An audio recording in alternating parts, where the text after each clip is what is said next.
ஓம் நம சிவாய. பாலும் தெளித்தேனும் பாகும் பருப்பும் இவை நான்கும் கலந்துனக்கு நான் தருவேன்.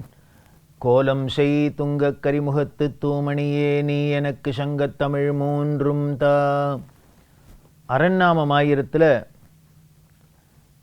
கோடானு கோடி ஜீவர்களை உலகங்கத்தில் எல்லாத்தையும் படைச்சு அதுக்கு அழகான அது ஒரு தனியாக அதுக்கு உண்டான ஒரு தனித்தன்மையை கொடுத்து இப்படியெல்லாம் பகுத்து ரொம்ப அழகுபட பண்ணி வச்சிருக்கார் அப்படின்னு சொல்லித்து இல்லையா. அப்படி இருக்கக்கூடிய அவரோட பெருமையில் என்ன அப்படின்னா 637வது திருநாமம் சொல்றது ஓம் சர்வகாம குணாவகாய நமஹா அப்படின்னு சொல்லியிருக்கு. அப்படின்னா இதோட பொருள் அனைவரும் விரும்பத்தக்க குணங்களை தோற்றுவிப்பவர். எல்லாருக்கும் ஒரு குணம் குணம் குணம்னு சொல்கிறோம் இல்லையா, நேச்சர் அப்படின்னு சொல்கிறோம் ஆங்கிலத்தில். அதாவது நாய்னா கொலைக்கு தான் கொலைக்கும், இனிமேல் மாடுன்னா முட்டை தான் வரும், இப்படி அதுக்குன்னு ஒரு குணம் அப்படிங்கிறோம். மனுஷன் அப்படின்னா அன்பாக தான் இருக்கணும் அப்படின்னு எதிர்பார்க்கறது. சாஸ்திரம் அப்படி தான் சொல்கிறது. மனுஷனுக்கு என்ன அழகு அப்படின்னர் அன்பு, அவ்வளோதான். எல்லா உயிரினங்கள்லையும் அன்பை காமிக்கிறது, அது ரொம்ப முக்கியம். கருணை கருணை அப்படின்னு சொல்லுமே, இந்த இரக்கம் அன்பு அப்படிங்கிறது, அன்பு முதிர்ந்தாதான் இந்த கருணை இரக்கம், அதை எல்லா உயிரினங்களையும் காமிக்கிறது. ஸ்ரீமத் பாகவதம் முதலான எல்லா புராணங்களும், ஏன் வேதம் உபனிஷத்துலாம் திருப்பி திருப்பி என்ன சொல்கிறது அப்படின்னர் எல்லாத்தையும் ஒன்றா பாரு, எல்லாத்தையும் ஒன்றை பாரு அப்படின்னு. ஆத்மவதேவ பரானபி பஷ்யத மைத்ரீம் பஜத அகிலஹில் ஜேத்ரி. காஞ்சி மகா பெரியவர் உபதேசம் பண்ணுறாரு எங்கள் யுனைடெட் நேஷன்ஸுக்கு. எம்எஸ்எம்மா விட்டு பாட சொன்னதா பாட்டு கேட்குறமே, அதில் என்ன ஆத்மவதேவ பரானபி பஷ்யத அப்படின்னா ஒன்றை போல அடுத்தவர்களையும் பாரு அப்படின்னு. அங்கே தானே நமக்கு பெரிய குறையே வருது. எல்லாத்துலேயும் ஒரு சுயநலம் அப்படிங்கிறதுனால நம்மளை மட்டுமே கவனிக்கிறோம். நம்மளோட சந்தோஷம் என்ன, நமக்கு எது சௌரியம், நமக்கு எது விருப்பம், இதிலேயே தான் இருக்குது. அதை கொஞ்சம் விரித்தோம் அப்படின்னா நம்ம குடும்பம், அதுக்கு மேலே நம்மளால் முடியல. அந்த குடும்பத்துக்குள்ளேயே நமக்கு எல்லா நேரமும் இப்படி இருக்க முடியறதா தெரியல, அங்கேயும் தகராறுலாம் வருது. இப்படி இருக்கிறதே நம்ம அப்புறம் இனிமேல் உலகம் முழுக்கலும் எல்லாத்தையும் ஒன்றா பாரு, வசுதைவ குடும்பம் சொல்லி இருக்கு. சர்வே ஜனா சுகினோ பவந்து, எல்லாம் சௌரியமாக இருக்கட்டும், சமஸ்த ஜீவராசிகளும் லோகா சமஸ்தா சுகினோ பவந்து. ஏதோ இந்த உலகத்தில் இந்த பூமியில் இருக்கிற ஜனங்கள் மட்டும் இல்லை, இன்னும் ஏதாவதுன்னு கண்ணுக்கு தெரியாத எத்தனை உலகம் இருக்குது தெரியாது, அதில் என்னென்ன ஜீவராசிகள் இருக்குது தெரியாது, அது அத்தனையும் நலமாக இருக்கட்டும், சௌக்கியமாக இருக்கட்டும், இப்படி தானே நமக்கு சொல்லப்படுறது.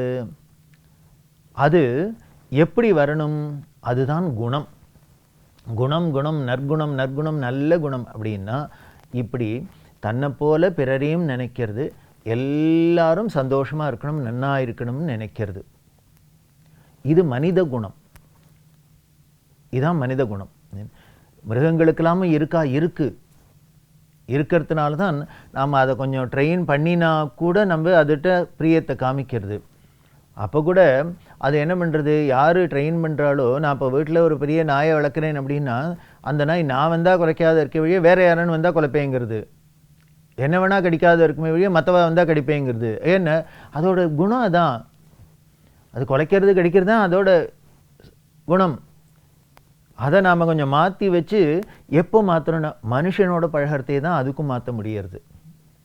அப்படின்னா அந்த மனிதனோட அன்பு அப்படிங்கிறது, அவனோட அந்த இரக்கம்ங்கிறது எவ்வளோ வலிமையானதுன்னு தெரியுது. ஒரு துஷ்ட மிருகங்களை கூட இயற்கையிலேயே ஒரு பொல்லாத்தனம் இருக்கக்கூடிய துஷ்ட மிருகங்களை கூட கொஞ்சம் நல்லதாக மாற்ற முடியறது, அந்த துஷ்டத்தனத்தை போக்கி அதுகளுக்கும் ஒரு சத்துவகுணத்தை கொடுக்க முடியறது அப்படின்னா, ஊட்ட முடியறதுன்னா எது, மனுஷனோட அந்த திறமையை தான், சக்தி, அதுதான் அங்கே முக்கியம்.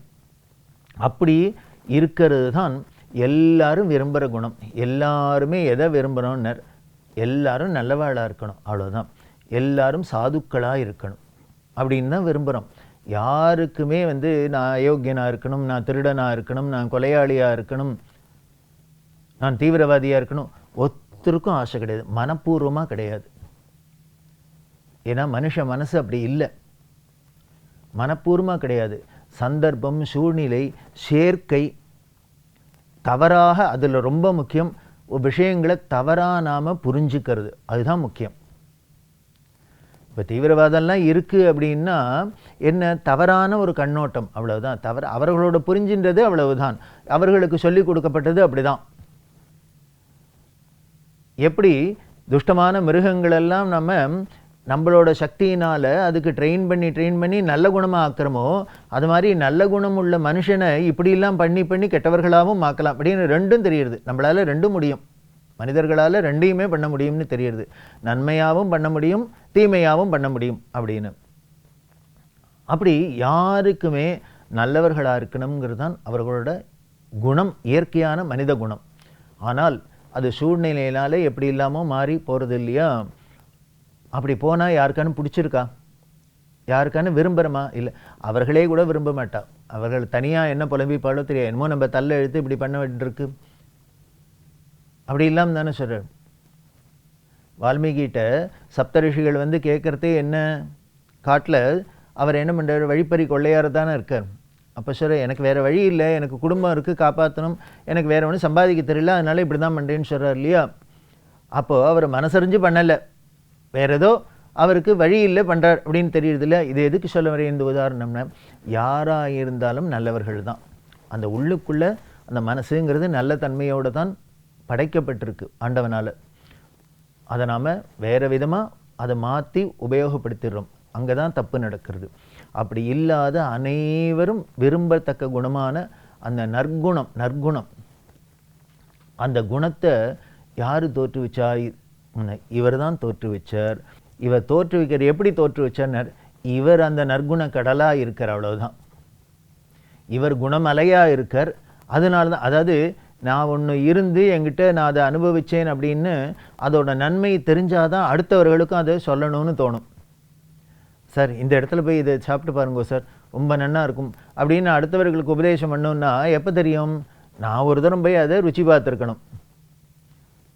நீங்கள் இந்த இடத்துல இதை பண்ணுங்க சார், உங்களுக்கு நல்ல உடம்புக்கு ஆரோக்கியமாக இருக்கும் அப்படின்னு ஒருத்தர் சொல்கிறார் அப்படின்னா எப்படி தெரியும்? அவர் முதல்ல அதை பண்ணி அந்த ஆரோக்கியத்தை அனுபவிச்சிருக்கணும். அதை போல் அத்தனை பேரையும் விரும்பத்தக்க குணங்களை இவர் படைக்கிறார், இவர் கொடுக்கிறார் அப்படின்னா எப்படி தெரிஞ்சது இவருக்கு? இதுதான் விரும்பத்தக்க குணம், இதுதான் நல்ல குணம்னு எப்படி தெரிஞ்சுது? இவரே அந்த குணமாக இருக்கிறதுனால. அதனால தான் இவரை என்ன சொல்லியிருக்கு? அன்பே சிவம். அந்த சிவன் சிவன் சிவன்னா என்ன? ஏதோ ஒரு கோவிலில் இருக்கிற ஒரு சிலை இல்லை, சாமி இல்லை, மட்டும் இல்லை. அது என்ன? அன்பு அன்பு அன்புங்கிறமே அந்த அன்புக்கு ஒரு உருவம், அப்படி தானே சொல்லியிருக்கு. கருணை கருணை கருணை அப்படின்னு சொல்லுமே, இரக்கம், அந்த இரக்கத்தோட வடிவம் அதுதான். நினச்சி பாருங்களேன், இந்த உலகத்தில் இத்தனை கோடி ஜீவராசிகளில் எவ்வளவோ நாம் எப்படி இல்லாமல் இருக்கோம், நல்லவர்களாக இருக்கும் கெட்டவர்களாகவும் இருக்கும். ஆனால் அத்தனை பேருக்கும் சாப்பாடு தூக்கம் எல்லாம் கிடைக்கிறதா இல்லையா? கிடைச்சிட்டு தானே இருக்குது. நாமளாக இருந்தால் கொடுப்போமா? நம்ம சொரத்தை கேட்கல, இவன் பொல்லாதவன், இவனுக்கு கொடுக்கக்கூடாது, தண்டனை தான் கொடுக்கணும் அப்படின்னு தானே சொல்லுவோம். ஆனால் அவர் அத்தையும் கொடுத்துட்டுருக்காரு. அதுதான் அந்த அன்பு மயம். அந்த அன்பு மயமாக இருக்கக்கூடிய அந்த குணத்தை தோற்றுவிப்பவர். அப்படி அந்த அன்பே வடிவமாக இருக்கிற அவர்கிட்ட நாம் அன்பு செய்யறதே இந்த பக்தினா வேறு எதுக்காக பக்தி? வேறு எதுக்காகவும் இல்லை, நமக்கும் அந்த குணம் ஒட்டணும், நாமளும் அவரை மாதிரி ஆகணும், அதுக்குத்தான் பக்திங்கிறது. ஆதிசங்கரர் அத்வைதம்ங்கிற சித்தாந்தத்தில் சொல்கிறது என்ன அப்படின்னார், வேறு ஒன்றும் இல்லை. அன்புங்கிறது ஏதானு ரெண்டு அன்புன்னு ஏதானு உண்டா? இது இந்த ஒரு அன்பு, அது அந்த ஒரு அன்பு, இது இந்த ஆள் அன்பு அந்த ஆள் அன்புன்னு ஏதானு உண்டா? அன்புன்னா ஒன்று தானே, அது காமன் எல்லாருக்கும். அப்படி அன்பே வடிவமாக இருக்கிற அவரை அந்த அன்பு நமக்கு வரணும் அப்படின்னா அப்போ அது வந்துடுத்துன்னா நாம் அவரும் ஒன்றாயிட்டோம். இதைத்தான் ஆதிசங்கரர் சொல்கிறார். அப்படி இருக்கக்கூடிய அந்த அன்பு வடிவமாக இருக்கிற அவரை நாம் அவர்கிட்ட அன்பு வைக்கிறதுனால நமக்கும் எல்லா ஜீவராசிகிட்ட அன்பு வந்துடுது. அதை காமிக்கிறாப்புல தான் ஒரு திருவிளையாடல், தியாகேச பெருமானோட திருவிளையாடலில் மாள முயன்றவனுக்கு அருள் செய்த லீலை அப்படின்னு. அதாவது என்ன அப்படின்னா, இனிமேல் நம்ம இருக்கிறதுக்கு தேவையில்லை அப்படின்னு அவர் தற்கொலை பண்ணிக்க போகிறவரை எப்படி காக்கிறார் அப்படின்னு ரொம்ப ஆச்சரியமான ஒரு லீலை. மாதங்கன் அப்படின்னு ஒரு பக்தர். இவர் பரம ஏழை, இவரால் ஒன்றும் பண்ண முடியாது, உடல் உழைப்பு பண்ணக்கூடியவர். அவர் என்ன பண்ணுறார், சிவபக்தராக இருக்கிறதுனால சிவன் அடியார்களுக்கு தொண்டு செய்யணும் அப்படிங்கிறதுல அவர் ரொம்ப முக்கியமாக இருக்கார். அதாவது நமது புராண இதிகாசங்கள்லாம் எதை ரொம்ப வலியுறுத்திருக்கு அப்படின்னா, பகவானை விட பக்தர்களுக்குத்தான் முக்கியத்துவம் கொடுக்கப்பட்டிருக்கு. பகவான் என்னமோ ஒருத்தர் தான், ஆனால் பக்தர்கள் எத்தனை 63 அப்படிங்கிறோம். கபாலீஸ்வரர் ஒருத்தர் தான் வர்றார், ஆனால் அவரை சுற்றி பக்தர்கள் எத்தனை பேர்னு 63 பேர் வரா.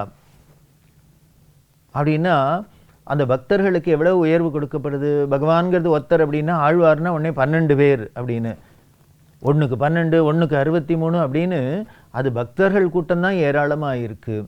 இன்னும் சொல்லப்போனால் பகவானுக்கு பெருமையே என்னென்ன, இத்தனை பேர் வரத்தினால்தான். எந்த ஒரு யாரையும் ஒரு ஹீரோ அப்படின்னு சொல்கிறோன்னா எவ்வளோ கூட்டம் வருதுங்கிறத பார்த்து தானே தீர்மானம் வருது. அதை போல தான் அப்படி அடியார்களுக்கு தொண்டு செய்கிறது தான் இந்த மாதங்கனுக்கு ரொம்ப முக்கியமாக இருக்குது. எங்கேருந்தெல்லாமோ இவர்கள் வழி நடந்து ஆரூரில் தியாகேச பெருமான தரிசனம் பண்ணும், சேவிக்கணும், அவர் அருளை பெறணும்னு வரார் இல்லையா. அப்படி வரத்தே இவர் என்ன பண்ணுவார்னா, இந்த அடியார்களுக்கெல்லாம் தொண்டு செய்கிறது. ரொம்ப களைச்சி வரால, ரொம்ப இந்த கிரீஷ்ம ருத்து அப்படின்னு சொல்லக்கூடிய வெயிற்காலம், வெயில் தகிச்சுதா உடனே அவர்களுக்கு தண்ணீர் பந்தல் வச்சு தண்ணீர் கொடுக்கறது, தாகத்துக்கு தண்ணி கொடுக்கறது, நீர்மோர் கொடுக்கறது, அவர்களுக்கு காற்றாட இதுங்கிறதுக்கு மரங்கள்லாம் வளர்க்குறது, இளைப்பாடுறதுக்கு, இன்னும் என்னென்னலாம் இவரால் முடியுமோ. அதை விட ஆச்சரியமாக என்ன பண்ணாராம் சொல்கிறது, இவராகவே செருப்பு தைச்சி வச்சுருப்பாராம். ஏன்னா அந்த காலத்தில் அவ்வளோ செருப்பெல்லாம் போட்டுன்னு போகிற பழக்கம் கிடையாது. வெயிலாக இருந்துன்னா வெயில் மேலேந்து வர வெயிலுக்கு வேணால் நம்ம நிழல் கொடுத்துடலாம், பந்தலை போட்டுடலாம், கீழே காலு சுடுமே. அதனால இவர் வரிசையாக செருப்பெல்லாம் பண்ணி வச்சுன்னு உட்காந்துட்டு இருப்பாராம். நீங்கள் உங்களுக்கு எந்த அளவு இருக்கோ இதை போட்டுன்னு போங்கோ அப்படின்னு இப்படிலாம் தொண்டு பண்ணின்னு இருக்கார். அப்படி பண்ணுறதே நிறையா அந்த வர வழியில் காடு முள்ளெல்லாம் இருந்ததா, அந்த முள்ளெல்லாம் இவராகவே கையால் எடுத்து அப்புறப்படுத்தி அந்த பாதையெல்லாம் சீரமைச்சு தண்ணீர் பந்தல் வச்சு எல்லாம் பண்ணி ரெடி பண்ணி வச்சுருந்தார். ஆனால் சோதனையாக என்னன்னார், 4 நாள் ஆச்சு, ஒரு சிவனடியார் கூட அந்த பக்கம் வரவே இல்லை. இது இந்த மாதங்கனுக்கு ரொம்ப வருத்தமாக இருந்தது. என்ன நம்ம இவ்வளவு கஷ்டப்பட்டு அன்போடு பிரியத்தோடு பண்ணியிருக்கோம், ஒருத்தர் கூட இதை உபயோகப்படுத்த ஒருத்தரும் வரலையே, ஒரு சிவனடியாரை கூட நம்ம கண்ணால் தரிசனம் பண்ண முடியலேன்னு. அதனால் என்ன பண்ணார், மனசு வெறுத்து போய் தியாகேச பெருமான்ட்ட சொல்கிறார், என்னோட பக்தியில் என்னோட தொண்டில் ஏதோ குறை இருக்கு போல இருக்கு, அதனால தான் ஒரு சிவனடியார் கூட இந்த பக்கம் வரல, தரிசனம் இல்லை. அதனால் இப்படி இருக்கக்கூடிய இந்த உயிர் இருக்கிறது இன்னுமே வீண் அப்படின்ட்டு அந்த பாறையில் தலையை மோதிண்டு இவர் உயிரை விட போகிறார். அப்போ சிவபெருமான் தடுத்து சொல்கிறார், இல்லை இல்லை, உன்னோட அந்த பக்தியை உலகத்துக்கு காமிக்கணுங்கிறதுக்காக தான் இப்படி சோதிச்சது, அதனால் கவலைப்படாத, நீ விரும்பியபடியே உன்னோட சரீரம் நல்ல கதியை அடையும். ஏன்னா நம்ம தொண்டு பண்ணினோம், அதில் குறை இருக்கிறதுனால நமக்கு நல்ல கதி கிடைக்காதான்னு நீ வருத்தப்படுற இல்லையா. இல்லை, நீ பண்ணின தொண்டில் ஒரு பழுதும் இல்லை, நல்லது தான் உனக்கு நல்ல கதி கிடைக்கும், உன் வாழ்க்கை இறுதியில் கவலைப்படாத அப்படின்னு சொல்லி, உன்னோட தொண்டு பெரிய தொண்டாக இருக்குது, இது உலகத்திற்கு ஒரு உதாரணமாக இருக்கட்டும் அப்படின்னு சொல்லி, இதே போல குணம் எல்லாருக்கும் இருக்கணும், தொண்டு செய்கிறதுங்கிற குணம் இருக்கணும் அப்படின்னு அவர் அருள்னதான் இந்த கதை நமக்கு சொல்கிறது. அதனால தான் சர்வகாம குணாவகாய நமஹா அப்படின்னு அவருக்கு திருப்பெயராக இருக்குது. அப்படி இருக்கக்கூடிய அந்த அன்பே வடிவமான அவர்கிட்ட நாமும் அன்பு பண்ணி, அவரே தான் இத்தனை கோடி ஜீவராசிகளாக இருக்கிற எல்லா உலகத்துலேயும் இருக்காங்கிற அந்த பாவத்தோட எல்லாத்தையும் அந்த அன்போடு இருந்து நம்மளால் முடிஞ்ச தொண்டை செய்வோம்னு சொல்லி, அவரோட பெருமைகளில் இன்னும் பல விஷயங்களை தொடர்ந்து பார்க்கலாம். ஓம் நம சிவாய.